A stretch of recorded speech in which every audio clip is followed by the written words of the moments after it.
Muy buenas, bienvenidas, bienvenidos a un nuevo episodio de La Caja Negra, el podcast de India. Episodio 25 y como siempre me acompaña el gran Javi Guerrero. ¿Qué tal? Muy bien, con las mitocondrias preparadas. Sí, hoy hay mucha energía en el set y es que hoy vamos a hablar de energía, ni más ni menos, y para entender mejor esta capacidad tan relevante para el rendimiento humano, tenemos la suerte de contar con uno de los mayores referentes a nivel mundial en metabolismo, nutrición deportiva. Doctor Aitor Biribay Morales, Muy bienvenido buenas. a La Caja Negra. Muchas gracias, un placer. Para quien no te ubique, que me parecería raro, Aitor es graduado en nutrición con especialidad en rendimiento deportivo, varios posgrados, un máster oficial en investigación e innovación en ciencias de la actividad física y el deporte y es doctor en metabolismo, fisiología y nutrición deportiva. Fue ciclista de Ruta Élite Sub-23, si no me equivoco, casi profesional. Correcto. Lo que le sirvió, imagino, para convertirse posteriormente en nutricionista de equipos ciclistas como el Euskaltel, el Astana o el Ineos, donde lideró el área de Human Science. En 2020, Aitor pasó a ser el asesor nutricional y fisiológico de un extraterrestre llamado Kilian Jornet y desde principios de este año gestiona el programa de rendimiento de la marca Salomon. Además, Aitor es cofundador de proyectos de divulgación científica como Glut for Science o MedHub. Quien no los tenga ubicados, que los busque y los siga porque son referencia absoluta. Y pues bueno, en el ámbito de la investigación pues también daría para otro podcast, pero vamos a quedarnos con que ha publicado numerosos estudios de alto impacto y es docente en varias universidades. Un auténtico lujo de invitado el que tenemos hoy, Javi. ¿Tenías ganas? Siento ser partidista, pero el episodio que más ganas tenía de toda la temporada. Por favor, ¿Presión? luego se ofende la gente. Vale, pues si os parece entramos en materia. Hemos dividido en un bloque más teórico-técnico para asentar conceptos, Vale. o sea que puedes explayarte, y luego pasamos un poco a tu experiencia profesional, pues ya con Ineos, Kilian, Vale. ¿vale? Incluso hablaremos un poquito del sector de los nutricionistas, si os parece. A mí me ha faltado ¿Y una cómo cosa va? en el currículum, que es que yo creo que todos los nutricionistas españoles tenemos como ubicado a Asker Jekendrup ahí en la élite, y lo que se ha olvidado, Carlos, es decir cómo fue esa llamada donde te invitaron, donde Asker te invitó, ¿no? Para formar parte y considerarte parte de su panel de expertos en su proyecto de formación. Eso fue como una de las anécdotas más curiosas que me ha pasado en mi vida, porque la llamada es casi lo de menos. Eso empezó como 3 años antes. Que yo fui a Sierra Nevada gracias a... Estábamos trabajando con un chico que además es de Valencia, Iván Penalba. Ah, Lo sí. conoceréis. Que Correcto, corría- sí. Ha estado ahí en India. Me imagino que se irá corriendo, vaya. Corría mucho. Y corría muy largo, además. Exacto. Y estuvimos allí haciendo como unos estudios con él en Sierra Nevada. Y entonces yo me enteré que Asker estaba por allí, con el equipo ciclista Visma y tal, que empezaba a trabajar. Y entonces, pues, dije, a ver si le veo, a ver si le veo. Y un día estaba esquiando, pegó una nevada impresionante en abril, y estaba yo esquiando, que me llevé los esquís a Sierra Nevada, por la carretera llena de nieve. Y de repente me encontré a Asker. Entonces yo le seguí con los esquís. Claro, como para pillarle. Dije, hostia, este es Asker. Entonces En plan fan, le paré en plan fan. Le dije, oye, es que soy tal, que no sé qué, que estoy aquí. El tío majísimo me dijo, pues nos vemos, tomamos un café en el car cuando me digas. Me dio su teléfono y tal. Entonces ahí nos conocimos. Ostras. Yo subí al car y todo esto. Nos conocimos y le dije, estoy estudiando, estamos haciendo los estudios con Aritz Uranpieta de la ingesta de hidrato de carbono, 120 gramos hora, todo esto. Y el tío seguro dijo, ¿qué me estás contando? Si tú no, esto no, lo típico, no terminarás publicando nada. Y pasaron 2 años y lo publicamos y luego él en Twitter me felicitó por esa publicación y entonces ya pues, empezamos a hablar bastante más y a los 2 años me llamó para un curso de su academia que para mí fue como, pues bueno, pues ya está. Bueno, Sueño cumplido. Ya está, ya puedo ser jardinero o barista, ¿no? Efectivamente, aquí ya podemos, Ya ha tocado ya techo. podemos parar, sí. Pero que es una anécdota muy curiosa, porque es que además me acuerdo... Tengo una foto con él, luego os la enseño. Tengo una foto con él, yo vestido de esquiador, y él así como diciendo, ¿qué hacemos aquí? Sí. Ostras, tío. Menos mal que le pillaste, ¿eh? Es que además fue... Sí, se porque va. yo soy muy pudoroso, me da muchísima vergüenza. Pero en ese momento... Dije, es que lo tengo que hacer ahora. Las Porque, cosas- si Bueno, no, es que como- yo creo que ha sido un gran... O sea, ha sido y es un gran referente para cualquier Absolutamente. nutricionista o fisiólogo Sí, que sí, haya. sí. O sea, es que el gran precursor de lo Sí. que conocemos como la nutrición aplicada al rendimiento deportivo. Sí. O sea, que no es para menos, que sprintas es ahí. Qué bueno. No, 100%. Yo lo tenía clarísimo. Internamente salió ahí esa... Qué bueno. Vale, pues nada, pues vamos ya con el tema. Llevas, Aitor, años obsesionado, si me permites, con entender cada vez más o mejor el metabolismo humano y la producción de energía. Entonces, para empezar, ¿cómo producimos energía los seres humanos? Que es como una pregunta, claro, porque te puedes Muy poner grande, aquí, ¿no? a explicar. Lo primero, yo diría que los seres humanos no producimos energía. ¿Vale? Convertimos energía química que obtenemos de los alimentos en energía biológica, sea eléctrica para el sistema nervioso, térmica para la temperatura o mecánica para movernos. Energía biológica para crear nuevas estructuras. Entonces el ser humano hace eso a través de convertir la energía química junto al oxígeno en la energía biológica. Entonces nosotros no producimos energía, somos buenos transformadores de energía, el ser humano. Qué buena. ¿Cómo lo hacemos? Pues nada, pues con un proceso que se llama respiración celular. Las células respiran. Si lo queremos llevar a un plano mucho más educativo, pues la energía la quemamos, entre comillas, los nutrientes los quemamos para obtener energía, igual que como quemamos madera en una hoguera y obtenemos calor, pues nosotros quemamos con el oxígeno los nutrientes que obtenemos de la comida. Se hace a través de un proceso, respiración celular, que sucede en las mitocondrias y que gobierna toda nuestra existencia, todos nuestros procesos biológicos.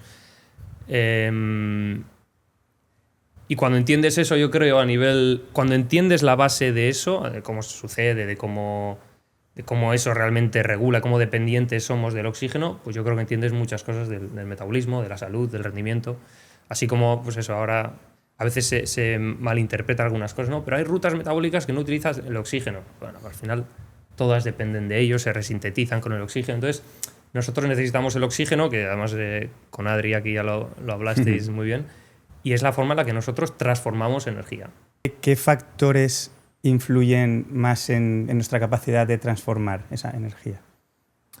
Probablemente el factor, la parte del pastel que más impacto tenga en el gasto energético es la actividad. Es decir, es cuánto nos movemos y cuánta actividad hacemos en el día. Llamémosle ejercicio, deporte, actividad física, no planeado, o sea, movimiento, o tareas del día a día. Eso es probablemente lo que más impacte. Luego hay múltiples factores. La genética pues impacta mucho en el gasto metabólico basal. La nutrición, pues eso, si estás comiendo 5.000 calorías en vez de 2.000, estás gastando más energía en procesar esos alimentos. Pero son, de alguna forma, impactos menores comparados con lo que puede representar el ejercicio o la actividad física. Hay una cosa que me parece curiosa de la energía, pero no sé si es un tema energético realmente, pero el estado de ánimo a nivel deportivo, hay veces, yo que juego a fútbol, hay veces que es impresionante. O sea, hay una relación ahí con las células. Absolutamente. Sí, o sea, el estado hormonal, por ejemplo, si tú buscas papers o referencias bibliográficas, el estado hormonal de una persona afecta mucho al gasto energético de una persona. Lo que pasa es que todo eso se amortigua si tú tienes un gasto energético derivado del ejercicio muy elevado, por ejemplo. Pero es evidente, o sea, yo no estoy diciendo que el estrés, por ejemplo, nuestro estilo de vida no nos haga gastar más o menos energía, porque lógicamente afecta mucho a ese gasto energético que no es del ejercicio, el NEAT, que siempre conocemos, ¿no? Pero claro, eso comparado con lo que puede representar pues estar ejercitándote 3 horas, 2 horas o 1 hora suele ser menor. Pero yo creo que hay una forma más indirecta de esto, que es lo que veníamos hablando, que la actividad física, el rendimiento, la salud, es un comportamiento. No es una... O sea, realmente es un behavior, es un comportamiento de cómo tú afrontas eso y en qué posición estás en tu entorno en cuanto a humor, en cuanto a estrés o situación balanceada, digamos, de psicológica o social también, para poder moverte y ejercitarte. Entonces, esa reflexión me ha parecido... O sea, a mí me ha roto la cabeza cuando lo has dicho, que el rendimiento es un comportamiento, no es el fin al que tenemos que llegar con la nutrición, el descanso y la alimentación. No. Bueno, yo creo que es una forma de entender que el ser humano... Claro, nosotros podemos hablar, ahora me pasa en Salomon, es un ambiente completamente distinto al ciclismo, ¿no? Luego hablaremos de ello, pero hay momentos donde da igual el gasto energético que tenga una persona en un momento, o el kilocaloría minuto, o el gramo hora de oxidado. Es que claro, cuando no tienes el ambiente, la situación, todo, social, psicológica, de acompañamiento, para rendir no tienes nada. Entonces el rendimiento pasa por establecer comportamientos de rendimiento.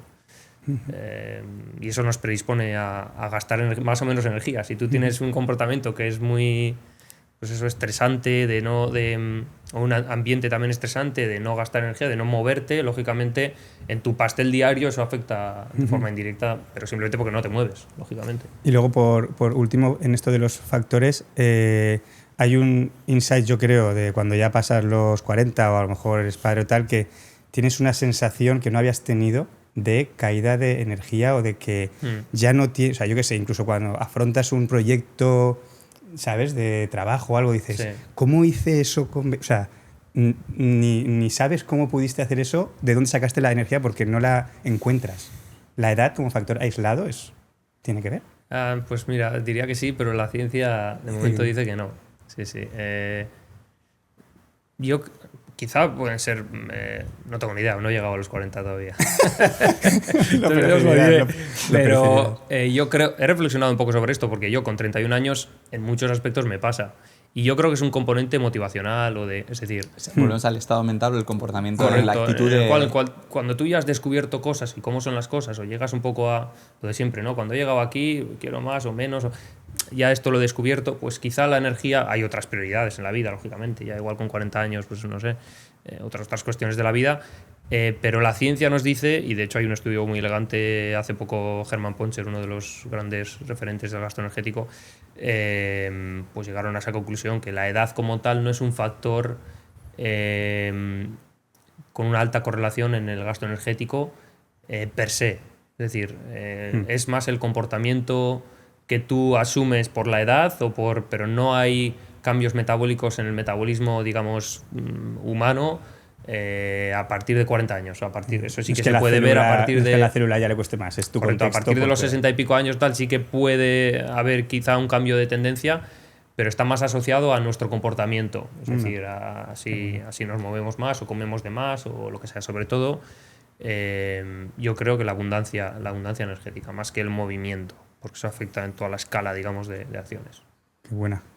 Vale, pues y luego tengo aquí la pregunta, creo, del millón, que sería, ¿cómo podemos mejorar nuestro metabolismo? O sea, si nuestras células son entrenables para mejorar esa transformación de energía.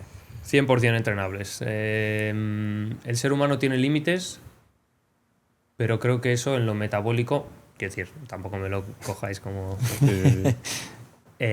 son menos límites. Es decir, nosotros tenemos un fémur que puede medir lo que sea y puedo saltar, pues Duplantis justo ayer batió otra vez el récord. Puede saltar lo que le dé la gana a él, pero quiero decir, hay un límite, no podemos saltar 20 metros de un brinco. Pero a nivel metabólico sí que podemos mejorar y siempre se puede mejorar. Y los ejemplos, pues bueno, hay casos reportados en los cuales personas de muy avanzada edad han mejorado sus marcas. Es decir, siempre se puede mejorar a nivel metabólico. La forma de hacerlo, voy a ser como súper simplista, incluso puedo caer en errores, pero es que es moverse, es el movimiento. Es el movimiento. Y soy nutricionista y diría que la nutrición sí, pero yo siempre he dicho que por comer aguacates tú no vas a mejorar tu oxidación de grasas, ni por comer plátanos tu oxidación de hidratos de carbono. El movimiento es lo que va a determinar esas adaptaciones y el movimiento es lo que a nosotros nos va a generar mayor capacidad de gastar energía y lo que nos va a permitir seguir vivos en nuestra, digamos, esperanza de vida o también seguir rindiendo. Es decir, la gente que más rinde hoy en día, lo que mejor rinde en el ámbito de la distancia o de la ultradistancia o la resistencia, es la gente que más se mueve en el mundo. El movimiento es, en mi modesta opinión, el factor número uno. ¿Qué es para ti, cómo defines mejorar el metabolismo? O sea, ¿qué resultado es el que supone una mejora de nuestro metabolismo? Esa es una buena pregunta. Pues como definición diría, cualquier metabolismo tiene que estar preparado para hacer frente a las demandas de la vida. Es decir, una persona tiene que ser funcional. Lo que pasa es que eso es un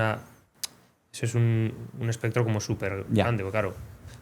podemos decir, de hecho hay mucha discusión de qué es ser funcional, poder correr un 10.000, poder correr una maratón, poder correr, bueno, con lo que la vida nos pida. Lo que está claro es que si tú no puedes manejarte, quiero decir, una persona mayor, si no puede coger las bolsas del supermercado, no es funcional, lógicamente. Lo que pasa es que eso se vuelve más extremo cuando viene la enfermedad. Un metabolismo saludable, en el momento que a ti te llega una enfermedad, es un metabolismo que dentro de las posibilidades del metabolismo y de la enfermedad, es una enfermedad que se pueda amortiguar, ese metabolismo la puede amortiguar. Entonces, eso como definición genérica. A nivel más específico, pues me fijaría en factores de producción energética y sobre todo de utilización de sustratos energéticos, que es probablemente la medida indirecta más fiable de la función metabólica. O sea, podríamos decir que cuanta más energía podamos producir de manera sostenible en el tiempo, mejor sería nuestro metabolismo. Es decir, sí, más equilibrio o como un 50-50 grasa e hidrato de carbono, ¿no? No depender tanto del hidrato de carbono. Bueno, eso es discutible, porque al final la relación de los sustratos energéticos dependerá simplemente de la demanda. De la demanda, de la intensidad del ejercicio, ¿no?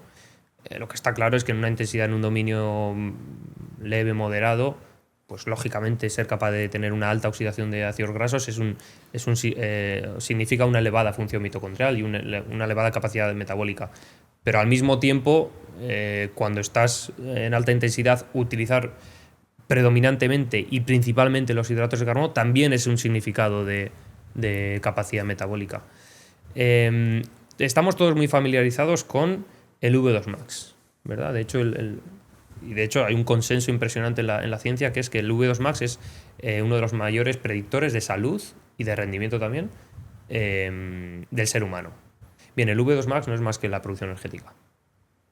Es decir, el V2 Max es un techo de producción energética. Es la capacidad, ¿no?, que tenemos de movilizar oxígeno y que ese oxígeno llegue a la mitocondria y que se produzca convierta la energía. Es decir, podemos llamarle V2 Max o podemos llamarle kilocalorías máximas en kilocaloría minuto, en kilocaloría hora, lo que queramos. Pero es lo mismo, es decir, es medir oxígeno, que es como nosotros gastamos la energía. Aquí el tema es también cómo nosotros somos capaces de almacenar energía, ¿no? Porque grasa podemos almacenar de manera, vamos a decir, ilimitada, entre muchas comillas, sí. Y el problema es que sí que estamos supeditados a una cantidad mucho menor de hidratos de carbono, ¿no? Entonces, aquí al final el factor limitante muchas veces es el hidrato de carbono para seguir produciendo energía a altas cantidades. ¿Qué papel juega la microbiota en la absorción de hidratos de carbono? O sea, ¿cómo de importante crees que es la microbiota en el universo de hidratos de carbono? Sí.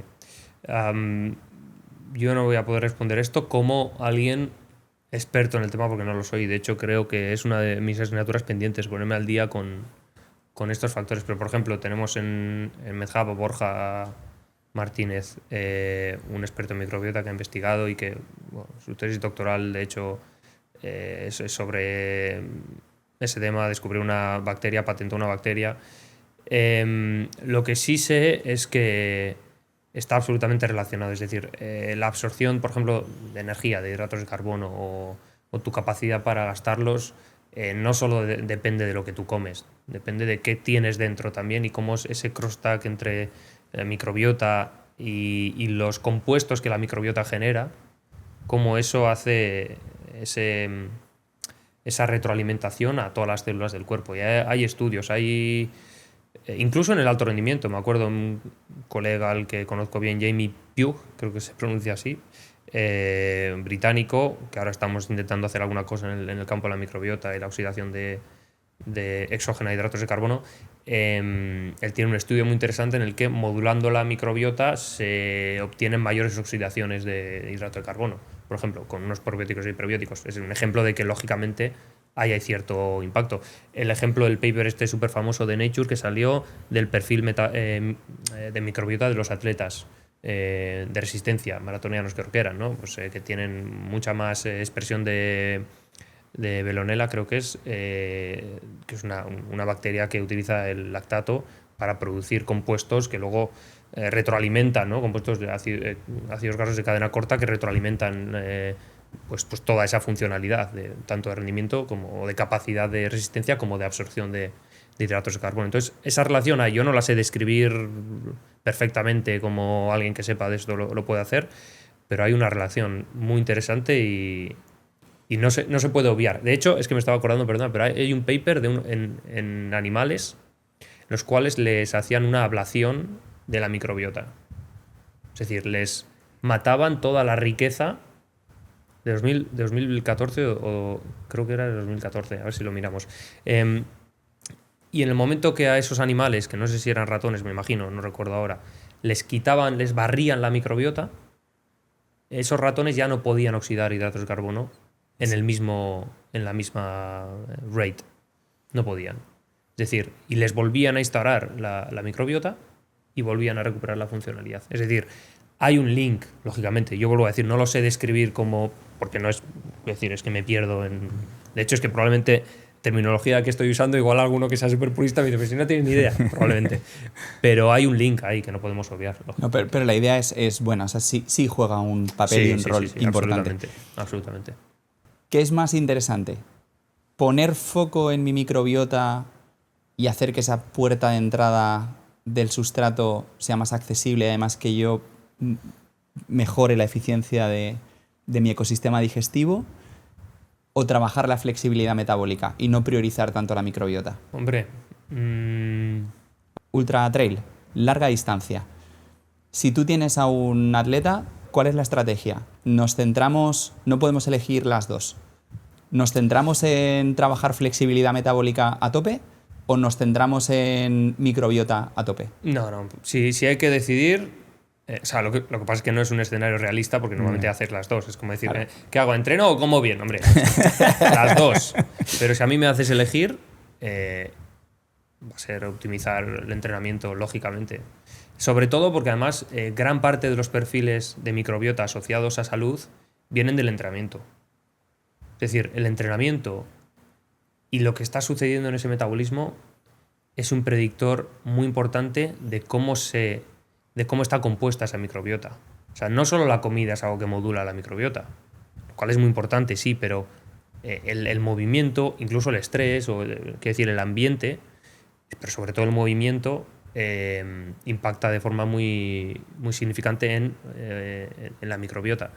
Entonces, lo más probable es que un deportista que entrena muchísimo y come medianamente bien, aunque no tome probióticos ni prebióticos o tome kimchi, tenga un perfil medianamente bueno. También se puede dar que un tío que entrena muchísimo tenga un perfil horroroso, pues porque tiene unas prácticas súper malas o tal, o también porque a nivel genético una predisposición mejor o peor. Pero lo lógico es que al menos en los fundamentos, una persona que entrena y se mueve mucho tenga un perfil de microbiota bueno, que luego se podrá optimizar y se tiene que optimizar, lógicamente. Claro, el tema, imagino, es eso, ¿no? Lo que se castiga al sistema digestivo a lo mejor durante muchas horas compitiendo y comiendo, a lo mejor geles ¿no? Y claro, cómo hay que cuidar eso porque puede reventar el trabajo. Sí, a ver, yo creo ahí, y hablo sobre la base de que no sabemos, de que igual en 20 años nos tenemos que no retractar, pero mirar para atrás y decir, esto sí o no, o así o así. Pero realmente cuando se mantiene una dieta variada y saludable, y de hecho parte de nuestro objetivo cuando hablábamos de ingerir más hidratos durante el ejercicio era para permitir que fuera del ejercicio haya una dieta saludable. Porque si no, el deportista tiene que estar fuera del ejercicio comiendo arroz y pollo. Si el deportista, por ejemplo, en un Tour de Francia tiene que llegar a esas demandas energéticas tan brutales, si se mantiene esa calidad y variedad de la dieta, el daño digestivo yo no lo he visto. No lo he reportado, no lo he medido en deportistas de élite. Yo llevo años midiendo inflamación, hemos medido hasta el Fatty Acid Binding Protein, un marcador muy específico de inflamación intestinal, y yo nunca he visto pues estas cosas que se dicen o que a veces incluso veo en redes sociales en los cuales no, es que está inflamado, es que está en deportistas de élite que se mueven y que comen acorde a las demandas que tienen. Yo esto no lo he visto. Por lo tanto, esta afirmación de que los geles dañan yo de momento no lo he visto, no lo he reportado. Me imagino que una persona como yo, que no me muevo ahora, poniendo la situación que no me muevo, estoy en el sofá y que me pongo a tomar geles y tengo inflamación sistémica, lógicamente sí. Pero es que volvemos a lo mismo, es que todo tiene que ir acorde a lo que tú puedes dar y de hecho, una de las cosas que hemos hablado mucho, que es todo tiene que ir en función de lo que tú puedes hacer y de los recursos que tú tienes. Y hubo una discusión muy seria en redes sociales hace un tiempo, en Twitter, donde yo hablaba con Alan Cousins, me acuerdo, y decía, primero trabaja los recursos y luego pide... O sea, primero trabaja tu capacidad y luego pide recursos. Así es como funciona el cuerpo. Primero demuéstrame que puedes oxidar hidratos de carbono y entonces pídeme los 120 o los 160. Pero al revés no. Probablemente eso genere disfunción. Total. De hecho, bueno, tirando por ahí, ¿dónde está el techo del consumo de hidratos ¿En por la hora? ingesta? Que tú lo hayas visto. O sea, ¿dónde pones tú tu techo con tus atletas? Depende mucho. Depende mucho del deporte que es. Por ejemplo, yo ahora estoy en un deporte en el cual es un escenario completamente distinto al ciclismo. Distinto en la oxidación que ellos muestran, pero también en las demandas. Entonces, asumir que las reglas que utilizamos en un Tour de Francia sirven para un UTMB no tiene sentido. Pero bueno, en un deporte cada vez más demandante como puede ser el ciclismo en el Tour de Francia, que son las ingestas más amplias que yo he reportado, pues 180 o 200 gramos hora lo hemos hecho desde hace 3, 4 o 5 años, se ha hecho eso. Y si pudiese, o sea, el tema es la tolerancia individual. Correcto. O sea, si se puede más, mejor. Yo no veo por qué no meter más energía si tú la puedes absorber y la puedes oxidar. Incluso, que ese es un gran debate, aunque no se oxide, la energía, el ser humano no es un tanque del coche en el cual te quedan 5 litros y todavía puedes ir a 200 km por hora. Tú imagínate que hay como un cap, un límite, en el cual según tú te vas vaciando el depósito, tu velocidad máxima también se va comprometiendo. Entonces, la disponibilidad energética es un factor no solo cuantitativo, sino también cualitativo. Y el glucógeno, por ejemplo, es un ejemplo de ello. En cuanto el glucógeno se empieza a vaciar, el glucógeno no es 2 más 2. Tengo 2.000 kilocalorías en glucógeno. Vale, si gasto 1.900 me quedan 100 y puedo seguir dando saltos como en el primer minuto. No. La función neuromuscular, la función energética se compromete en cuanto el glucógeno empieza a vaciarse, porque es un sensor energético del cuerpo. Ostras, qué fuerte. Es algo cualitativo, no es simplemente este análisis cuantitativo de 2.000 calorías, pues yo voy a estar a la misma velocidad hasta que llega a 1999 y luego me muero. No, eso lo hacen los perros. Nosotros... Ostras, pues yo te juro que tenía un poco más esa visión de tanque, de decir, bueno, pues cuando se gaste pájara. De hecho, hay estudios súper elegantes que dicen, estudios de escuelas escandinavias, que dicen que si tu capacidad de contraer es esta, a nivel músculo, en cuanto el glucógeno empieza a vaciarse, tú vas perdiendo unidades motoras de contracción. Unidades y capacidad para excitar estas membranas, que es algo que nosotros en nuestro estudio lo usamos como discusión. Entonces, un glucógeno vacío genera más daño muscular. Y eso ya no se recupera. O sea, se compromete la contracción muscular. Voy a decir una tontería, pero para que se entienda. Imaginaos que tenemos 5 fibras musculares que contraen mi cuádriceps derecho. Pues si voy utilizando 5 en mi plenitud energética, cuando mi pool de energía se empieza a vaciar, pues es una tontería, pero yo me imagino que una ya se inhabilita y la otra se rompe y la otra tal. Entonces tengo 3 y luego tengo 2. Pues claro, la capacidad de contracción se va comprometiendo. O sea, un buen mensaje a los nutricionistas que nos están escuchando o esos futuros fisiólogos puede ser en el mundo del ciclismo utilizar la curva de potencia como forma de entender si la periodización de sustrato que le estamos dando al ciclista está siendo correcta o no. O sea, si mi curva de potencia cae por debajo de lo normal, cuando debería estar por encima, ahí sabemos que no es... O sea, que estamos viendo esa relación directa entre la capacidad de contracción porque la disponibilidad de sustrato se está limitando. Sí, puede ser, sí. Porque esto es algo que cualquier nutricionista... No todo el mundo puede tener un analizador de gases, claro, pero casi todo ciclista tiene un Garmin y casi todo el mundo hemos comprado un potenciómetro. Claro, yo te iba a decir, sobre todo si sabes qué hay detrás de esa potencia, es decir, qué gasto energético equivale a esa potencia y qué oxidación de sustratos equivale a esa potencia. Pero bueno, lo que tú estás diciendo simplemente es el concepto de durabilidad, que nosotros hace poco, pues o sea, yo no soy un investigador súper productivo, hago lo que hago, pero no pero como muy esta bien, gente que además. publica, no, como esta gente que publica 100 papers al año y tal. Yo hice la primera colaboración internacional, que a nadie le importará, pero a mí me parece un hito personal tremendo, con unos holandeses el año pasado, y terminamos publicando 2 papers sobre durabilidad en ciclistas. A mí me hizo mucha ilusión porque era como la primera vez que yo investigaba solo a nivel internacional con otra gente que no conocía de nada. Pero sobre todo me hizo mucha ilusión porque identificamos una cuestión que no se sabía del todo que era, y que yo creo que se seguirá tirando el hilo, que es que la durabilidad es una cuestión de función neuromuscular. Es decir, tú no pierdes durabilidad porque tú ya no tienes más calorías en el cuerpo. No, es simplemente porque tú no puedes activar el uso de esas calorías. Y eso es una cuestión cualitativa. ¿Vale? Es decir, tú no tienes glucosa o energía o coordinación suficiente, bien porque te falta entrenamiento o porque te falta sustrato energético o lo que sea, para activar ese comando que dice sigue contrayendo esta célula de esta forma. ¿Y cómo hemos visto esto? Curioso, perdona, que ya sé que estás ahí, pero ¿cómo hemos visto esto? Pues hemos visto correlaciones entre durabilidad y mayor oxidación de hidratos de carbono.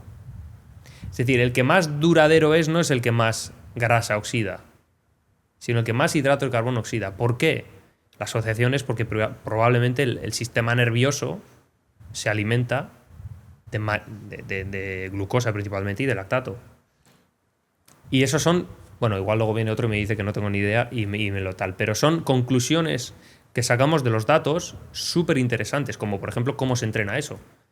Esos son 2 papers que están publicados ahora con la gente de, bueno, Jens Boet, un doctorando de la Universidad de Maastricht, si no me equivoco, lideró estos proyectos y son, pues, bueno, factores que ayudarán a utilizar la curva de potencia para eso. Con lo cual, si a la curva de potencia le añadimos la variabilidad de la frecuencia cardíaca para entender cómo está de alguna manera el sistema nervioso del atleta, son más datos que nos pueden ayudar a los nutricionistas a tomar mejores decisiones, ¿no? A entender un poco más el impacto de nuestra prescripción, por lo que decías 100%. Tú, ¿no? Porque me parece muy guay ese concepto de que el rendimiento sea... bueno, a mí me sale estado mental, ¿no? Comportamiento. Sí. Y entonces, claro, es una responsabilidad muy grande el poder entender el impacto que tienen nuestras decisiones nutricionales cuando hay un atleta o cuando hay un atleta Correcto. que tiene ese comportamiento y que está comprometido con su rendimiento, ¿no? Exacto. Es que ves cómo nos da para 3 días de podcast. Sí, bueno, absolutamente. Volviendo otra vez a la pregunta, ya me has contestado que, bueno, que al final entre sistema digestivo, o sea, entrenar esa flexibilidad metabólica o trabajar la microbiota, bueno, hay que intentar abordarlo todo. Sí. Luego sí que hemos tocado el techo de los hidratos de carbono, que hablabas que en algún caso hasta 200 gramos por hora, yo no esperaba esa cifra. Hay 2 nutricionistas en el equipo, que son Raúl y Rubén, que son, bueno, me han dicho que son fans tuyo, ahora tienes que firmar camisetas. Los pobres. Entonces, ellos tenían una pregunta más enfocada a un nutricionista que tiene que trabajar con atletas amateurs, ¿no? ¿Qué pasa cuando nos pasamos en esa prescripción de gramos hora y cómo podemos intentar, con los mínimos recursos disponibles que tiene un nutricionista y un atleta amateur, encontrar ese punto óptimo? Pues yo creo que si no hay capacidad de medición, hay que ir al ensayo-error, en el sentido de saber, bueno, utilizar la ciencia, los números que tenemos para saber cuál puede ser una referencia buena para ese tipo de personas y empezar a subir o bajar en función de eso. Yo, o sea, agradezco este espacio porque yo siempre he tenido incluso como el síndrome del impostor con los hidratos de carbono, en el sentido de que siempre se ha malentendido el mensaje. Que nosotros hemos estado investigando un nicho muy específico de personas que gastan 2,8 gramos minuto en su zona 2 de hidrato de carbono, y para ellos los 120 pueden ser un poquito mejor que los 90. Es que eso no quiere decir que todos tengamos que llenarnos a hidratos de carbono hasta las trancas, ni que esta gente amateur, etcétera, o yo mismo tenga que ingerir 120 gramos hora. Es que eso no tiene ningún sentido. Yeah. Entonces, Bueno, mi modesta opinión en eso, en esta pregunta, pues lógicamente es ponerse en una cantidad, digamos, aproximada en torno a los 30, 60 gramos hora y empezar a ver cómo son sobre todo una cuestión de confort estomacal, de si la persona lo puede asimilar o no, porque quieras que no, indirectamente, el confort estomacal, es decir, si una persona puede absorber esos hidratos de carbono, es una medición indirecta de la función mitocondrial, también. Es decir, porque tú no absorbes algo que tú no puedes quemar. No puedes transformar, ¿no? Y probablemente no sea así, y vale, estoy siendo un poco simplista, pero vemos relaciones muy directas entre la capacidad de oxidar con la capacidad de absorber. Y bueno, pues hay cierta relación que creo que puede ser útil para informar estas prácticas, digamos, dentro de no tener estas herramientas tan específicas para saber cuánto se gasta. Súper interesante. Lo has dicho ya aquí un par de veces, pero yo te he oído mucho esto. Presupuesto metabólico. ¿Nos puedes contar esto de qué va? Presupuesto metabólico, presupuesto energético. Pues ese es una... Es en lo que llevamos, pero yo personalmente llevo obsesionado los últimos 5 años. Que es entender cómo nosotros no podemos gastar energía de forma ilimitada. Es decir, yo tengo un presupuesto energético diario, semanal, mensual, anual, que no puedo pasarme. Y si me lo paso, me lo puedo pasar, pero estoy pidiendo un crédito al banco. Me va a venir el tortazo. Y esto aplicado al entrenamiento es un concepto muy potente. Es decir, tú eres Kilian Jornet, ¿no? Y eres el mejor del mundo mundial. Y tienes 40.000 kilojulios para gastar en la semana. Si gastas 45, estás pidiéndole 5.000 de deuda a tu metabolismo. En 1 o 2 semanas eso generará una adaptación, pero si extiendes eso a 4 o 5 semanas y son 10.000 kilojulios de más que pides, el cuerpo va a empezar a reaccionar a eso compensando esa falta de energía, que es el modelo de constreñimiento energético. ¿Cómo? Pues o comprometiendo la recuperación, o comprometiendo el sistema inmune, o apagando distintos sistemas reproductivos, etcétera, etcétera. Y eso genera maladaptación al entrenamiento. Hay que hacerlo, que todo el mundo tiene que estirar un poco nuestra capacidad para luego recuperarla, ¿no? Pero tiene que haber un balance de que si mi presupuesto energético son 20, pues haga 25, 30 y 2 semanas de 18 y 15. Entonces es un concepto en el cual a mí me está ayudando a entender la gestión del ser humano desde su punto de vista energético, que es algo absolutamente holístico, en la salud y el entrenamiento. Y si no hemos comunicado mucho sobre eso es porque yo no tengo los fundamentos para comunicarlo como Dios manda, con evidencias y todo, pero yo llevo 5 años obsesionado con entender esto. La mayor de mis sorpresas y el mejor regalo que tuve es hablar con una persona que es referente hoy en día en el alto rendimiento, que es Olaf Alexander Buch, y que él me dijera que él estaba trabajando en un presupuesto energético. Sin haber hablado vosotros. Yo estuve 2 reuniones con él que de pura vergüenza, de síndrome del impostor, no le decía nada. Pero yo decía, es que yo decía, yo también, o sea, no tan bien que, pero yo de la ilusión, yo decía, o sea, esto valida que este concepto, que en su momento, él me ha ayudado mucho a definir ese concepto, pero yo decía, buah, es que yo también, y eso me ayudó mucho a, porque todo esto empezó, y luego os he traído una cosa para vosotros. Todo empezó con una posibilidad de medir ese gasto energético, en lo cual yo me empecé a dar cuenta de lo que tenemos. Luego os hablo de ese método si queréis, pero entonces tenemos una hipótesis, que de hecho vamos a intentar publicar un pequeño paper en eso, en el cual pues, el presupuesto energético puede determinar la salud y el rendimiento de una persona. Y es un concepto súper bonito, muy difícil de llevarlo a cabo, pero es una hipótesis pues, muy bonita que voy a intentar seguir recabando evidencias para poder presentarlo de alguna forma. Nos vas a abrir un camino... No es cambiar. Probablemente a nivel práctico quizá no impacta en absoluto, porque hoy en día no tenemos las herramientas para medir eso. Pero creo que a nivel de conceptos sí que puede mejorar mucho. ¿Por qué? Porque esto permite entender por qué una persona hoy no puede entrenar por el mero hecho de que está enferma o de que tiene estrés o de que no ha comido suficiente. Es decir, 2.000 kilocalorías al día, que es una tontería, pero por decir, 5.000. Si yo estoy estresado, estoy gastando de más de las que se supone que no eran calorías para gastar. Entonces yo no puedo entrenar ya 3.000, porque mi sistema está gastando 2.500. Podré entrenar 2.500. Si no, me voy a pasar. Que lo hago un día, no pasa nada. Que lo hago una semana, no pasa nada. Que extiendo eso a lo largo del tiempo, deuda. Y la deuda me va a venir de vuelta. Y habrá un factor, que es lo que hace esta gente súper buena, Kilian, etcétera, que lo compensan. Porque son muy buenos compensando eso. Pero a largo plazo viene. Y les pega. Y les pega en forma de fatiga crónica o de disponibilidad energética reducida o de lesiones o enfermedades, Claro, pero yo te estaba escuchando y me estaba poniendo en esa cabeza de muchísimas personas que buscan que su rendimiento es un tema de salud y longevidad, donde creo que conceptualmente lo entienden mal. Porque mi cuerpo está muy estresado por mi trabajo, en el caso de la mujer, por los ciclos hormonales, ¿no? Y como no hago deporte, tengo que comer menos. O sea, no entienden que ese sistema nervioso está gastando más. Sí. Y entonces, además, como me muevo menos, intento comer un poco menos y mañana, como ayer no entrené, voy a intentar entrenar un poco más, ¿no? Con lo cual, es prácticamente semana a semana están pidiendo créditos al banco. Y eso al final nos lleva a lo que dices tú, ¿no? Disfunciones hormonales, probablemente toda esa cantidad de disbiosis que estamos viendo ahora mismo, procesos inflamatorios. O sea, es la sensación de el atleta profesional tiene muy claro el ABC, ¿no? O cuáles son los fundamentales para rendir más, que es comer, entrenar, descansar, recuperar. Sí.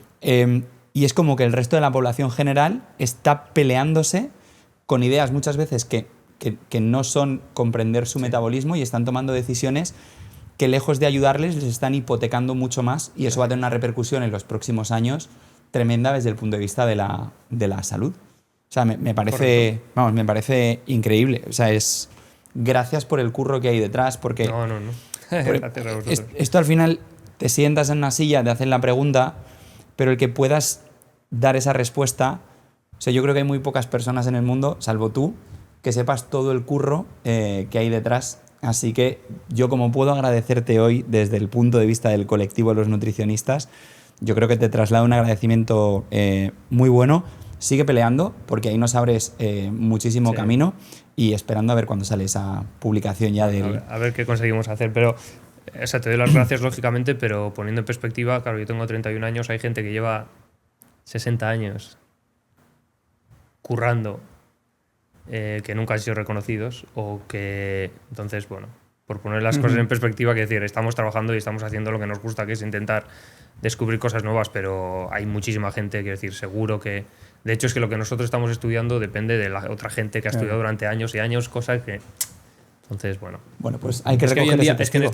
Hoy en día, donde estamos, parece que cuando alguien hace algo es como muy... Pero, claro, esto en otra época seríamos nadie y necesitaríamos 50 o 60 años para tener un poquito de reconocimiento. La ciencia tampoco se crea ni se destruye, ¿eh? Tampoco, efectivamente, se transforma. Mira, esa es una buena... Esa es muy buena. Esa es para tatuársela. Hablando de otro tema, que yo lo he hablado contigo en alguna ocasión y me parece súper interesante. Cetonas. ¿Qué nos puedes contar del universo cetonas? Que entiendo que es muy grande, pero yo sé que tú tienes una experiencia muy profunda. Quizá por centrar un poco más la pregunta, ¿la cetona sirve para el deportista amateur? A mí no me parece un tema tan interesante, porque al final es un suplemento, un sustrato energético, uno más, está bien, no uno más porque es uno muy serio, pero sobre el cual también, como cada cosa nueva, se han creado muchos comentarios, mucho desconocimiento, mucha desinformación. Y bueno, la cetona, para mí lo primero que hay que saber es que no es un sustrato de preferencia cuando hay abundancia energética. Es un sustrato de preferencia cuando el cuerpo está, digamos, en un proceso casi de ayuno o de vacío de energía, ¿no? de limitación de energía. En ese contexto las cetonas pueden ser útiles, es decir, si tú, Kilian, ahora mismo está por el monte, ahora mismo estaremos tal, y el tío está en Colorado haciendo un proyecto brutal, o ahora mismo tenemos a cualquier corredor entrenando en el monte y tal, y llevan igual 12 horas, igual están vacíos de todo tipo, pues en contextos específicos la cetona puede servir. Hay que seguir la línea, la pista, esto es como los detectives, de qué pasa en el metabolismo. De cada atleta. Correcto. Entonces nosotros hemos usado las cetonas en el ciclismo desde hace muchos años, desde hace 3, 4, 5 años, en la recuperación, en las adaptaciones, pues porque hay ciertos efectos muy específicos en un ambiente muy específico, pues cuando un deportista está al borde de su presupuesto energético y necesita otro tipo de energía, etcétera, pues para mejorar variables. Pero para un amateur, sinceramente, no le veo... Cuando el coste es elevadísimo. Cuando el coste de una botella es, pues no sé, si 30 y pico euros, Yo calculé una que, dosis. que depende de la marca, pero entre 6 y 7.000 euros al año. Correcto. Para un amateur. Sí, sí. Entonces no le veo esa funcionalidad cuando hay otras muchas prácticas, intervenciones y suplementos que te pueden ayudar. Las cetonas, incluso a nivel competitivo con el lactato o la glucosa, no van a ganar. Sobre todo en tejidos activos como el músculo. No van a ganar, evidentemente. Se derivarán a crear otros nuevos compuestos en el hígado o a crear quizá o a dar energía al cerebro. Entonces, bueno, es uno de estos aspectos en los cuales mucha gente dice, hostia, no tomas alerta, no tomas lucidez, etcétera. Pero si hay una persona que puede seguir comiendo hidratos de carbono, especialmente a una intensidad elevada, no hay motivo para una ingesta de cetona durante el ejercicio. De hecho, hay escenarios muy esporádicos en los cuales en el ciclismo hemos usado cetonas en la bici. Todo lo demás siempre ha sido fuera de la bici, como ayuda para recuperar, como adaptador, etcétera. Pero ¿por qué? Porque no se dan las condiciones en las cuales ese sustrato te va a dar un plus. En condiciones muy específicas, igual en alguna clásica o en algún día en una gran vuelta o tal, pero no es nuestro sustento. No, me gusta la respuesta que has dado porque, por lo que decías antes, se me malinterpreta a veces el mensaje, porque claro, son mensajes de élite, enfocados a la élite, que lo coge muchísima gente y dice, bueno, pues entonces yo... Correcto. Y yo he escuchado muchas veces a nutricionistas nuestros, pues eso, pues a Rubén, recuerdo, pues eso, pues con ciclistas amateurs o recreativos, pidiéndole como, oye, ¿y las cetonas? Y me diciendo, tío, o sea, tienes millones de cosas antes que mejorar, que se pueden mejorar mucho más fácil, mucho más baratas. Claro, pero es como si hubiese ahí un truco, ¿no? Eso mágica. Bueno, el truco es esto. El marketing. Esto. Sí. El marketing y esto, es decir, ¿qué nos mola? Pues nos mola, lógicamente, pues lo guay. La pastillita. Lo guay, ha salido el iPhone no sé qué y quiero ese, lógicamente, nos mola eso, no nos mola el trabajo duro y tal. Sí, correcto. El ser humano es vago por naturaleza, eso ya lo... Vale, pues bueno, podemos cerrar aquí el bloque un poco de parte más teórica y pasamos a la profesional experiencial. Y bueno, pues el primero que vamos a nombrar es Kilian, de ahí relacionando con su metabolismo. O sea, ¿tiene Kilian un metabolismo especial? ¿Qué anécdotas o curiosidades de su capacidad de transformar energía puedes contar? Tampoco, quiero decir, yo trabajé con Kilian, más que trabajar, bueno, compartimos, siempre digo que Kilian es una persona que sabe mucho, él en sí, una persona súper educada, pero además súper curiosa, y él necesita gente de la cual se inspira y aprende y abre cosas. Y hubo un momento en su vida que decidió coger algo de mí, que igual el balance salió al revés, lógicamente, ¿no?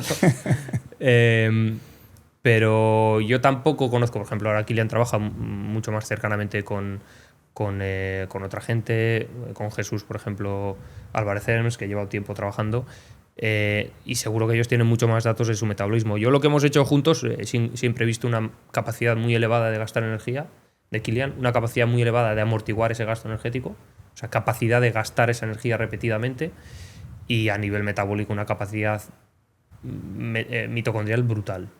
Es decir, pues de sostener unos niveles de lactato muy bajos a unas velocidades muy altas o ante una carga muy alta, incluso una oxidación de sustratos muy elevada que se compensa con una oxidación de grasas brutal a intensidades muy bajas. O sea, si lo tengo que reducir todo en un concepto, pues una flexibilidad metabólica enorme en un atleta que corre, que no es la bici, en lo cual puedes ver otros números y tal, claro. En un atleta que corre, ¿no? Que es a nivel biomecánico un deporte muy ineficiente. Y esa es su mayor característica, yo creo. Uh-huh. Y en Salomon, ¿cuál es tu objetivo o cuáles son tus KPIs, ¿no? ¿O por qué te fichan? Te voy a responder más por qué te fichan. Vale. O qué me propusieron. Es decir, Salomon Bueno, yo trabajaba en Ineos y lideraba el área de Human Science y ahí teníamos pues nuestro grupito de 5 o 6 personas, o 7 o 8 si cuentas a los chefs y tal. Y Salomon, pues paralelamente estaba construyendo una visión, que es, mira, el trail running es un deporte muy individual hoy en día, muy incluso amateur, que nadie se siente ofendido, pero en el sentido de falta de estructura, de falta de ambientes, de rendimiento, etcétera. Básicamente el trail running es, oye, corres un huevo, pues te doy una camiseta de Salomon, un contratillo, las zapatillas y corre lo que quieras y me representas. Y Salomon quiere cambiar esa visión, quiere crecer, quiere ser disruptor en la industria, quiere crear, pues desde el ámbito legal, por ejemplo, que los deportistas tengan unos salarios mínimos, unos recursos mínimos que estén protegidos, hasta una estructura de rendimiento en la cual, digamos, no, ahora la marca te ofrece estos recursos, te vamos a intentar ayudar con mayor apoyo en carrera, en entrenamiento, con mayor estrategia, con innovación a la hora de poder no solo que corras con la mejor camiseta, sino que utilices las mejores estrategias. Y con esa visión pues me llamó el Chief Brand Officer de la marca, Scott Melin, y me propuso ser director de rendimiento de Salomon Global. Y para un tío de Virotia, como dice un amigo mío, de Vitoria, pues dije, pues, ¿qué cago allí? Pero dije, pues mira, es un reto para, a nivel profesional, pues pasar de ser el que usa las manos y el que hace los test y tal, a ser un poco el que tiene que coordinar, liderar la cultura, la estrategia, el marco de rendimiento. Y ahí estoy inmerso, que bueno, pues no estoy aprendiendo porque es algo que se me va de las manos. ¿Hay alguna locura que nos puedas contar que te hayan dejado hacer? A mí, yo soy muy pudoroso con el dinero. Y en estos roles tú tienes que gastar dinero. Porque claro, es un presupuesto. Claro, porque tú gastas contratas a gente, un hotel 15 días, y tú ves unas cantidades que dices, claro, es que esto, o sea, mover un equipo, mover 30 atletas, 20 atletas, cuesta mucho dinero. Y no es una locura, pero yo cuando tuve que validar el presupuesto es como, oye, es que nos vamos a gastar 150.000 euros en esto, y dices, pero ¿cómo voy a...? Eso es una locura. A nivel científico, yo estoy muy contento porque he podido continuar con esta exploración del gasto energético con este método, con el agua doblemente marcada, que ya empecé en el ciclismo, que probablemente ahora yo y la empresa que me ayuda a esto y yo mismo tenemos la base de datos que probablemente nadie tenga en el mundo de deportistas de élite, el gasto energético. He podido continuar eso con los corredores de trail y estamos midiendo gasto energético y a mí me está permitiendo aprender muchísimo de cómo ellos realmente gastan energía. Entonces, claro, es un ambiente en el cual pues igual se tiran corriendo 250 millas. Como en Cocodona, Ryan Sanz en abril o mayo, 60 horas corriendo sin parar. Entonces, explorar esos límites energéticos a mí eso es una locura. Poder medir eso es una locura. Pero hay una exigencia... O sea, esto a mí me parece increíble, a nivel de marca me parece súper interesante de decir, vamos a subir aquí la autoridad, vamos a darle visibilidad a eso, que también lo estarán explotando, pero ¿te piden resultados? Sí, sí. De los atletas. O sea, yo estoy aprendiendo que este mundo, aparte de ser súper feroz, que es la jungla, nadie invierte un euro sin esperar nada a cambio. Claro. Y nuestro jefe Scott es un americano que él dice, aquí lo que importa es ganar. Y nosotros ahora no ganamos, porque Salomon no gana, y no sé si ganaremos, pero esto está hecho para ganar. Vale, o sea, el objetivo está ahí en rendimiento. El objetivo es ganar. Nadie invierte sí. cientos de miles o millones de euros. Sí, no es para hacer vídeos de contenido y que vean que tienes un laboratorio. Entonces, el objetivo es que los atletas de Salomon ganen, y ganen más, y cuanto más mejor, y Salomon se vea en el podio y en todo, y seamos referentes de cómo se... Claro, no sé si lo conseguiremos y vete a saber. Pero antes igual me echan a mí. No, pero igual es un proyecto a medio plazo, sí, que no es... Pero el objetivo es ganar, porque el marketing de hoy en día, pues más allá de lo que hablábamos antes, más allá de un poco del ser cool y ser influencer y vestir una camiseta que ya todos más o menos hacen lo mismo, el mismo rollo, pues va a determinarse más por quién gana. Total. Y esa es la visión que tienen ellos, que yo no tengo ni idea de marketing, o sea, lo que ellos me dicen. Entonces hay que ganar. No, es súper interesante. O sea, Nike lo tiene claro y va como a golpe de talonario, es de cojo al mejor y se lo pongo porque eso se asocia con mi logo. Y Salomon a lo mejor dice, pues en vez de tal, pues los creo.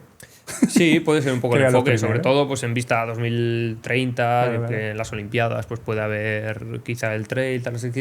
Al final la industria se está moviendo y Salomon quiere contribuir a que crezca esa industria. Qué guay. desde un plano ahora mismo de rendimiento. ¿Cuál fue tu mejor aprendizaje metabólico por tu paso por Ineos? Fua. Con lo que tú te quedas. La cantidad de energía que gastan, Mucha.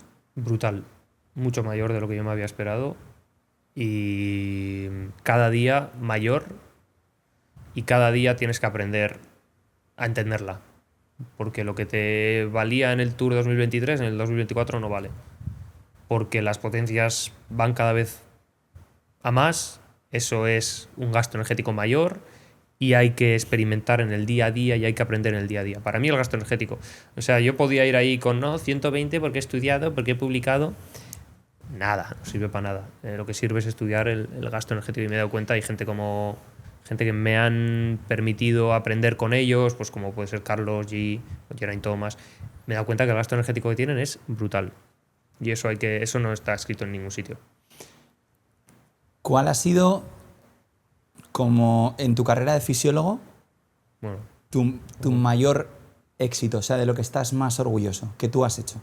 pues es que no lo sé. Realmente creo que el haber empezado a medir el gasto energético con este método, cuando tuve que luchar 30.000 euros en Ineos internamente para que me los dieran para gastarlo, y cuando luego les pude demostrar, bueno, creo, no sé, que merecía la pena, que estábamos creando algo único, estoy muy orgulloso de ello. Pero a nivel, por ejemplo, de intervención, me voy a pringar, pues el podium de Geraint Thomas en 2022 en el Tour. Un tío con 37 años que venía de un ciclismo completamente antiguo, completamente distinto al de ahora, en el cual se comía y se hacían las cosas diferente, y demostrarme a mí mismo que podíamos cambiar ese metabolismo y que podíamos ponerle al menos a la altura de ser el ganador entre los normales, que eran Tadej y Jonas Vingegaard, para mí fue un wow. O sea, hemos conseguido algo muy guapo, ha sido un proceso muy guapo. Pero luego, por ejemplo, este es como el consuelo del perdedor. Pero yo siempre me consuelo con lo que aprendo, pero realmente es así, porque yo tengo como una especie de... No sé, hay algo que digo, si yo nunca he ganado nada. O sea, mis deportistas nunca han ganado nada. O sea, yo empecé a trabajar con Kilian Jornet en el único proyecto que ha fracasado. En el único proyecto que ha fracasado. O sea, que dices, es que soy un sinvergüenza. Ineos he llegado cuando han ganado todo y desde que yo he llegado no han ganado nada.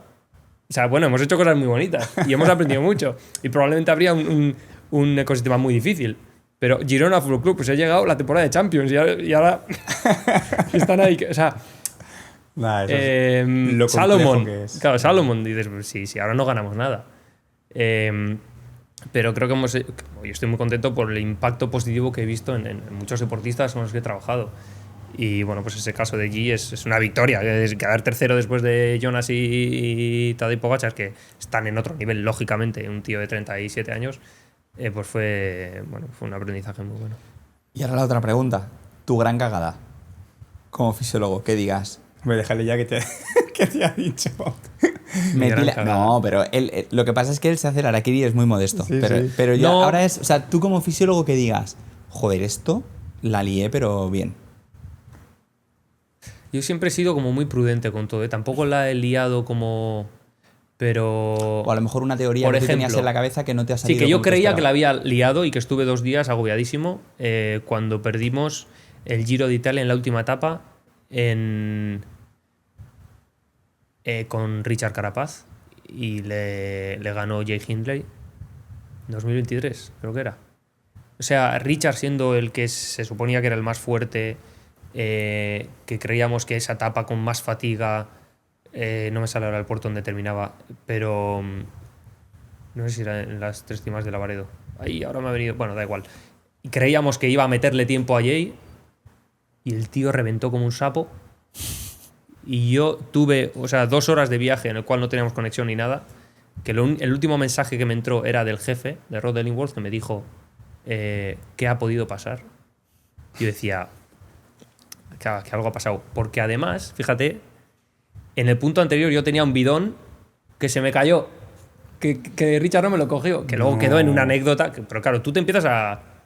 No me lo cogió y digo, ¡buah! Este no ha comido, no ha bebido, ¡guau, guau, guau! A mí de aquí me pegan un patadón y me echan. Que luego pues, resultó pues, otra cosa y lógicamente él me reportó y comió bien y pues igual no comió 130, pero comió 120. O sea, descartamos esa causa un poco. Pero eso fue... Esas 2 horas de... Estuve ahí, no estuve 2 días nervioso hasta que Ineos es un equipo que hay mucha cultura de debatir, de datos objetivos, tal, como de asentar las cosas y nada de, has sido tú, ¿no? Sí. Pero, ostras, fue... Y luego, es que verle perder, está mal, pero bueno, sí, verle perder un Giro que lo teníamos ganado. Bueno, no teníamos ganado, igual eso es un poco injusto, pero bueno, que se podía ganar fácilmente de esa forma, ¡buah! Fue un bajón. Pero Xavier Arteche, un compañero, me dijo, ya te puedes acostumbrar a esto porque vas a estar en muchos Grand Tours que no vas a hacer ni podium. Y es verdad, es que hacer podium en un Grand Tour es una cosa extremadamente difícil. Y yo estaba ya amargado porque en mi primer Grand Tour sería 2022 igual. En mi primer Grand Tour con Ineos habíamos quedado segundos. Ya. Es decir, que todo con perspectiva. Y para terminar el bloque y nos metemos ya un poquito con los nutricionistas, en esa relación difícil entre datos o objetividad y sensaciones. Sí, probablemente ahora le dé más importancia a las sensaciones, pero nunca he sido muy de obviarlas o de ser muy científico, que a veces entendemos científico como que la ciencia no tenga en cuenta las sensaciones, pero bueno, Correcto. muy como de datos. Nunca ha sido así, probablemente porque yo fui ciclista, entonces siempre he tenido esa sensación de que el ciclista lo tiene que entender, el atleta, vaya, tiene que estar a tu lado, tiene que estar... O sea, le he dado mucha importancia también a la sensación. Pero quizá ahora cada vez más. Y según más sé, más sencillo me parece todo en ese plano. En el plano más sensaciones, bienestar, balance del deportista y no tanto en el... da 1,4 en vez de 1,8 o tal, ¿no? Pero diría que siempre lo he llevado más o menos paralelo. Bueno, equilibrio mágico. Sí. Imposible. El Es que equilibrio somos personas. No, es que luego se van al otro extremo y hay gente que dice, ¿pero para qué quieres no sé qué? Pues si tienes hambre, comes, si tienes sed, bebe. Sí, correcto. Pero bueno, correcto. Bueno, pero ahí reside también la importancia de que tú hayas estado en el otro lado de la bici, ¿no? Que tú también les puedes trasladar un lenguaje diferente al que sale de un laboratorio. Desde luego, yo creo que eso se valora un montón. Vamos a meternos con nuestra profesión y un poco también con el antes y después. ¿Cómo crees o cómo has visto tú evolucionar la comprensión del metabolismo? Quizá a nivel científico no tanto. Lo que pasa es que a nivel exposición mucho, porque se ha empezado a hablar de ello. En las redes sociales, el rendimiento, ahora todo el mundo sabe de metabolismo, de fisiología, de todo el mundo. Pero a nivel científico tampoco ha habido un avance. Hay un avance muy bueno, se va comprendiendo distintas situaciones, pero ya no hay estudios de esos fundacionales, ¿sabes? Del GLUT4 determina o depende de esto, de aquello. Esos son estudios que el gran salto se hizo pues en la década de los 60, 70, 80, cuando pues tanto las biopsias como distintas metodologías empezaron a instaurar, y ahí es donde se establecieron las bases de la fisiología del metabolismo. Y hay mucha gente que dice, no, es que las bases de hace 30 años están mal. No están mal, pero es que medían a la gente de aquel momento. Lo que pasa es que hoy en día tenemos otras muestras, ¿no? Y vamos definiendo y vamos perfilando ese conocimiento. Pero a nivel de conocimiento del metabolismo diría que no se ha avanzado mucho. A nivel científico creo que es bastante justo y objetivo decir eso.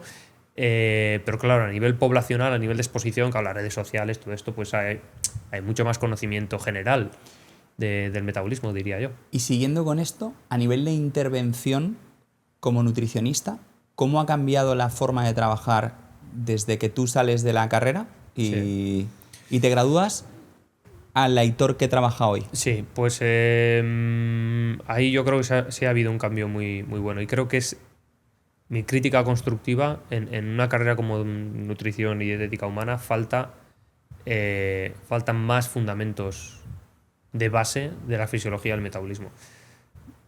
Entonces yo, pues ahí sí que quizás salí de la carrera con pocos fundamentos, y hoy en día lo que informa mis prácticas como nutricionista es el metabolismo, no es la evidencia de si esta dieta funciona o no, porque eso al final depende de un contexto. La línea a seguir, lo he dicho, el hilo del que tirar en este proceso, digamos, de detective, de qué funciona bien para ti o para ti, es entender el metabolismo, para mí. Te voy a poner un ejemplo. Yo quiero hacer la quebrantahuesos el año que viene, ¿vale? Entonces, la pregunta va en cómo orientarías a nutricionistas que tienen que preparar a alguien como yo para la quebrantahuesos, es decir, atleta amateur con trabajo, familia, un contexto complejo, ¿no? ¿Qué datos, qué herramientas o qué consejos a nivel de intervención le darías a todos los nutricionistas que te van a escuchar? Y que, pues eso, al final se van a inspirar en gente como tú, que estáis trabajando con la élite, pero luego tienen que transformar todo ese conocimiento, esa experiencia en algo útil para alguien como yo. Vale. Pues lo primero, un concepto de enfoque.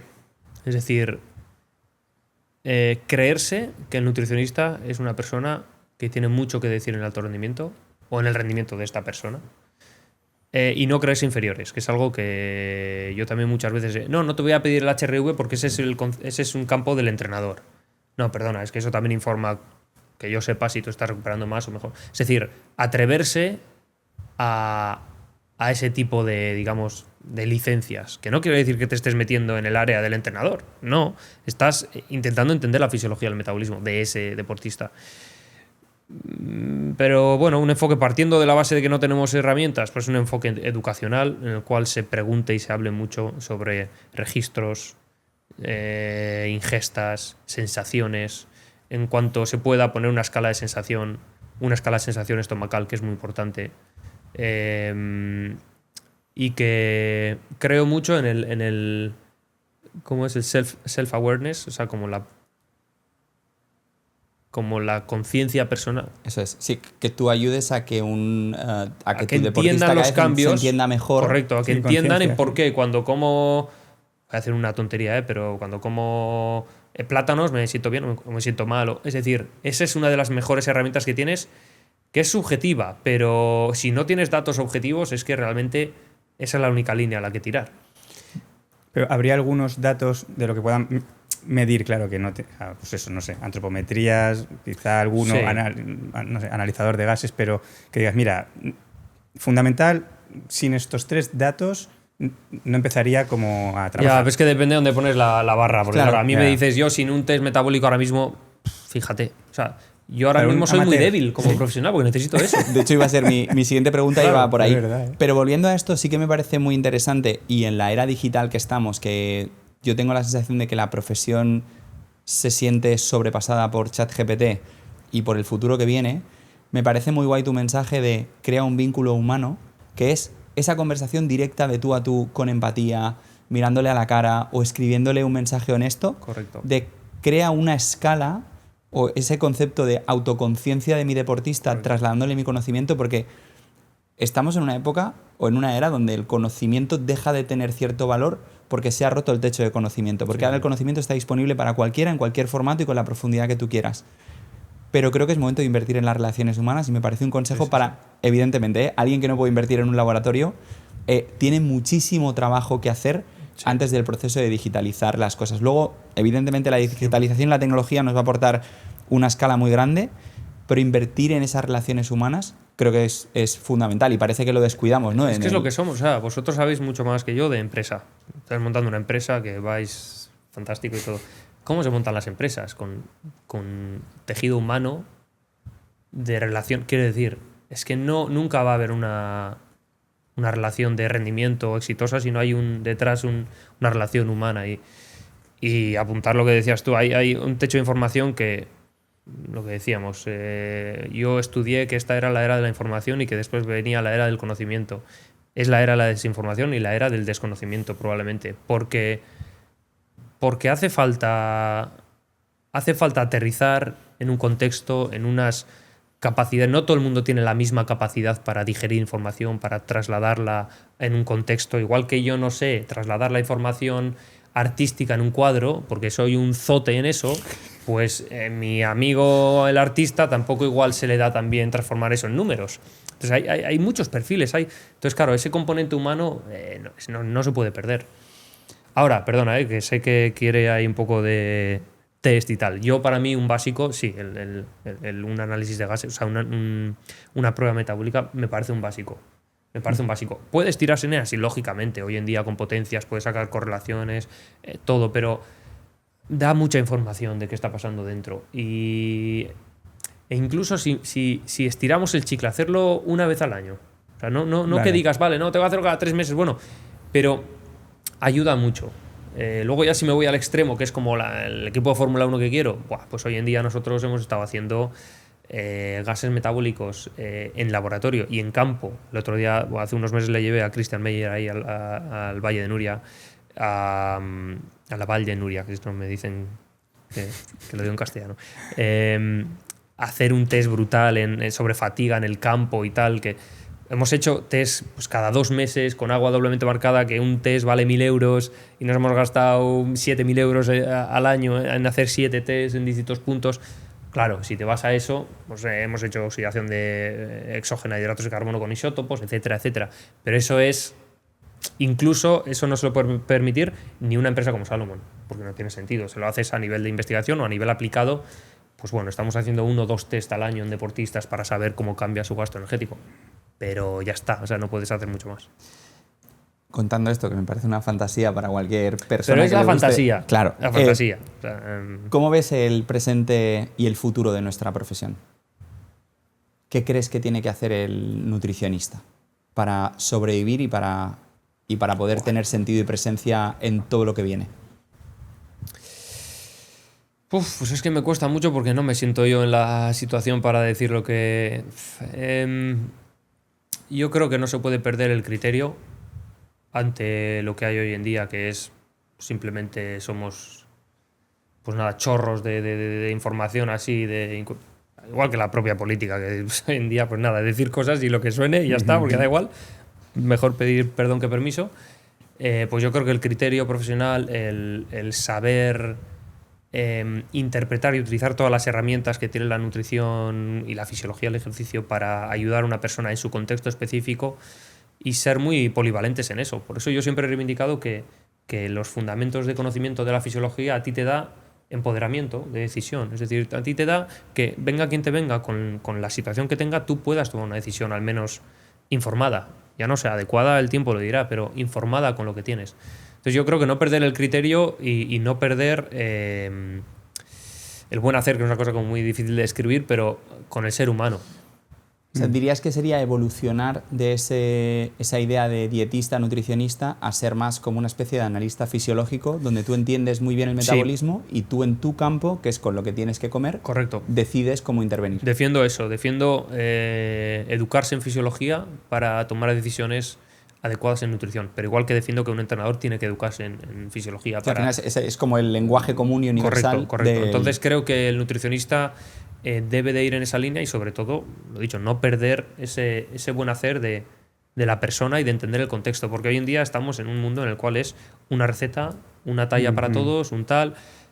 no vamos a ningún lado así. O sea, es eso, ¿no? O sea, es como que es una pregunta trampa, es decir, ¿qué datos pedirías para empezar? ¿No? Pues es pues depende quién. Hay gente que le pediría desde el principio frecuencia cardíaca en reposo, a otros les pediría antropometría tal, a otros les pediría, vamos a hacer una charla de educación para básicos.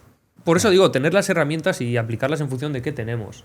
De qué tenemos delante, porque es que creo que uno de los mayores errores es estandarizar las cosas a nivel de te ofrezco esto y luego esto y luego esto, ya ves que yo no necesito eso.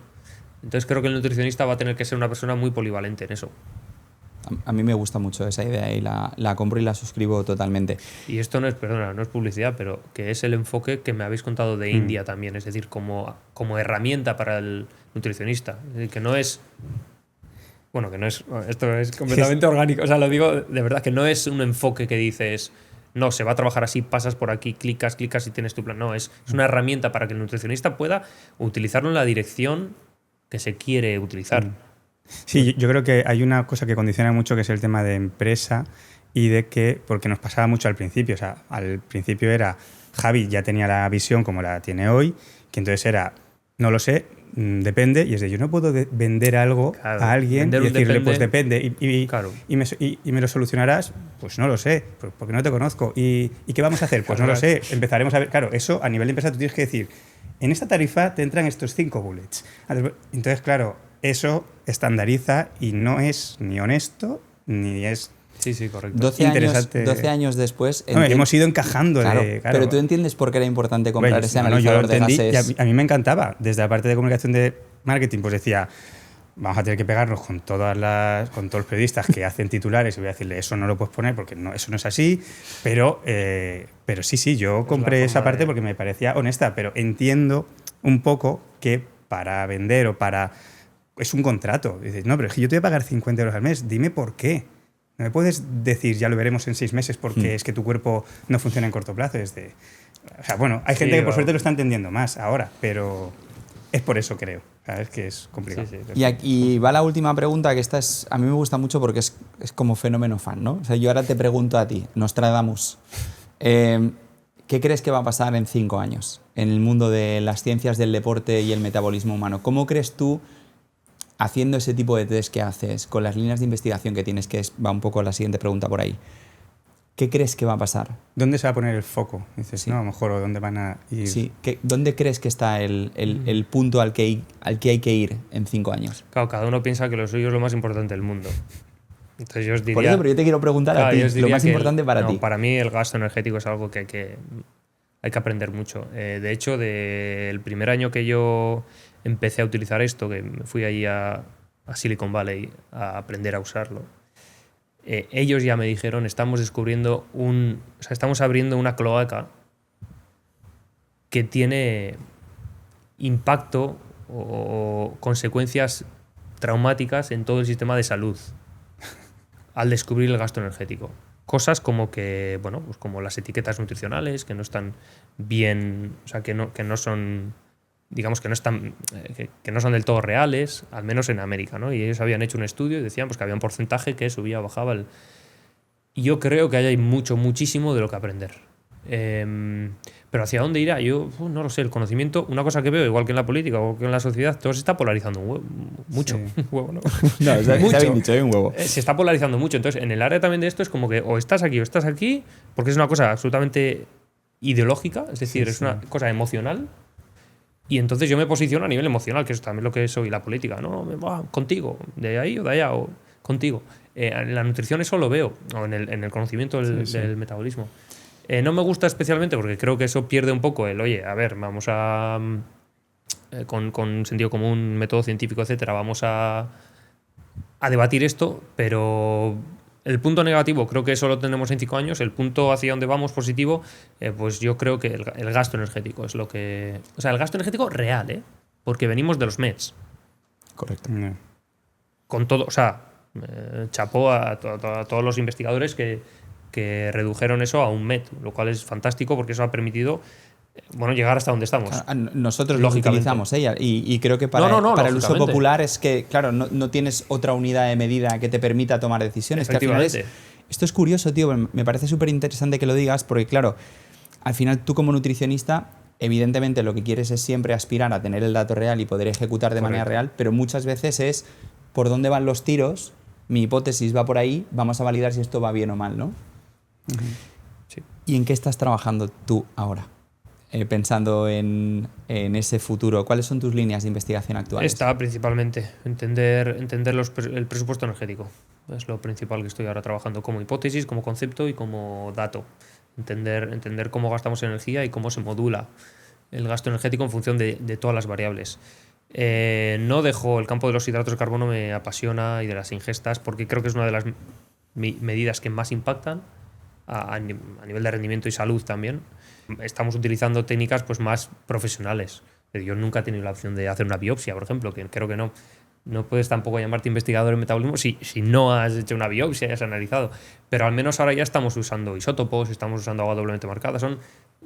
Estoy madurando en ese sentido a nivel investigador también. Y luego, ya sabéis que el lactato nos apasiona dentro de descubrir qué es. Entonces, no vamos a descubrir nada, lógicamente, pero estamos investigando en cosas relacionadas con el lactato que están muy guays y que, pues vete a saber. Igual se quedan ahí enterradas o igual sacamos algo chulo. Seguro que sacáis cosas chulísimas como siempre. Sí, o sí. por lo menos banquetes como los que hacéis, que Sí. espero que haya más, ¿eh? Bueno, esa es otra, el tema de intentar buscar fórmulas como esta para comunicar, para entretener, para educar a la gente, como han podido ser los banquetes o el podcast de 90 gramos, que fue una parte más creativa, pero eso con Adri, con Borja y con David, que es la cuarta pata de MedHub, pues nos genera mucha inquietud y a ver si podemos seguir apretando ahí. Hacéis Bueno. una labor increíble. Total. O los metabolistas, que llevasteis el O los metabolismo metabolistas, a la que SER. llevamos el metabolismo al hoy por hoy con José Luis Sastre. Pero ya no nos quieren más. Esto va muy rápido, esto va muy rápido. Es broma. Sí que queríamos pedirte, se lo pedimos a todos los invitados, si te viene a la cabeza alguien que pueda venir aquí a dar un poco más de luz al organismo. que siempre me parece como eso, y decir una canción me parece como las preguntas más difíciles de responder. ¿Cuál es tu canción favorita? Pero Borja no ha venido aquí. Me toca no. ya. Falta, Yo sí, sé que es sí. mi amigo y está como fatal y se ve fatal recomendar a tu amigo, pero a mí Borja Martínez Tellez, verle en un formato que no sea, bueno, aparte de que os meáis con él, porque es un tío fantástico, pero verle en un formato que no sea el académico, como él es como muy, ¿sabes?, serio en esa vertiente, verle en un formato como este, desenfadado Sí, y tal, se y que él os suelta. cuente su vida investigadora y cómo eso, aunque no esté completamente relacionado con la nutrición, cómo él ha investigado en el campo del metabolismo, se te caen los tirantes, porque es un tío que, bueno, simplemente su tesis doctoral tiene una historia muy bonita detrás, todo. Entonces, para mí es un chico que merece la pena 100% traerle aquí. Sí, no, está pendientísimo que y ahora ya tiene Borjita bastante presión. tiene que- Ahora ya Ahora tiene esto es bastante así. presión. ¿Dónde está mi cámara? Borja, vamos a por ti, ¿eh? Vamos a por ti. Qué guay, vale, pues apuntadísimo. Y bueno, tenemos un regalito, ¿no? Sí, esto, como siempre, es tradición del podcast. Sí. Para cuando hagas los análisis de sustrato en la montaña y haga frío, las Sí, ahora sudadera sí, para ahora ti, no. personalizada. Joder, Ahora pues no, muchas igual gracias. ahora tenemos ahí un choque térmico. Ah, mira, qué chula. Muy bien. Además, como no tengo sudaderas ahora, ¿eh? No te dan, ¿no? Alguien en casa me va a decir ¡otra! Pero yo tengo, pero lo que pasa es que lo tengo allí. Adri me ha enseñado a regalar libros, que es algo que yo no lo tenía tan instaurado. Pero Adri es el típico que siempre te trae un libro nuevo, leído, releído. Yo creo que este es un libro que os va a cambiar la forma, igual sabéis cuál es, pero os va a cambiar la forma de entender el metabolismo. Es Burn, de Hermann Poncher, un auténtico referente en la medición del gasto energético. Muchísima gente conocerá este libro. Vamos, leedlo porque es maravilloso para entender el metabolismo. guay, O sea muchísimas que gracias. ahí queda. Y una cosa que no es un regalo, Qué chulo. es más una cesión. Es una cesión de algo que guardo con mucho cariño en casa. Este es el primer bote de agua doblemente marcada. Esto en su momento valió 1.000 euros, porque llevaba dentro un líquido que valía 1.000 euros con isótopos, que yo ¿En usé. serio? Es el primer test de agua doblemente marcada que yo hice. Es el primer bote de una empresa privada que se hizo en Europa. Y lo guardo vacío, que es un cristal, que es una tontería, como lo que me abrió las puertas a medir el gasto energético y a toda esta hipótesis del energy budget y todo esto. Y con esta empresa, con Calorify, pues hicimos este primer test privado de agua doblemente marcada y lo guardo en mi casa. Entonces ahora os lo voy a ceder Oli, yo no para me que lo atrevo. pongáis Esto se va a la vitrina. donde Con llave. vosotros consideréis, menos en el baño. En el baño no me lo pongáis, por favor. Lo custodiaremos y tendrá Sí, un por sitio favor, sí. privilegiado en nuestro laboratorio. O sea, 100%. Cuando se multiplique mucho su valor, pues se lo damos. Exacto. Bueno, por eso he dicho es una cesión, vete a saber dónde, Exacto. terminará. Está bien que lo dejes por escrito, ¿eh? Correcto. Pues muchísimas gracias, Aitor, Muchas gracias a vosotros. por pasarte por aquí, Placer. que sabemos que tienes una agenda apretada. Ha sido un placer. Gracias, Javi. Nos vemos Nada, en el próximo. yo voy a disfrutar a tope. Espero que también hayáis aprendido mucho vosotros. Os esperamos en el próximo episodio. Si os está gustando el podcast y queréis estar al loro de los próximos episodios y os gusta estar actualizados de fisiología, nutrición, pues suscribíos. Y bueno, a los nutricionistas también, ya sabéis que en India ofrecemos un software de planificación nutricional. Si queréis probarlo, pues podéis entrar en getindia.com y ahí tenéis un acceso a una prueba gratuita. Nada más, nos vemos en el próximo. Un saludo.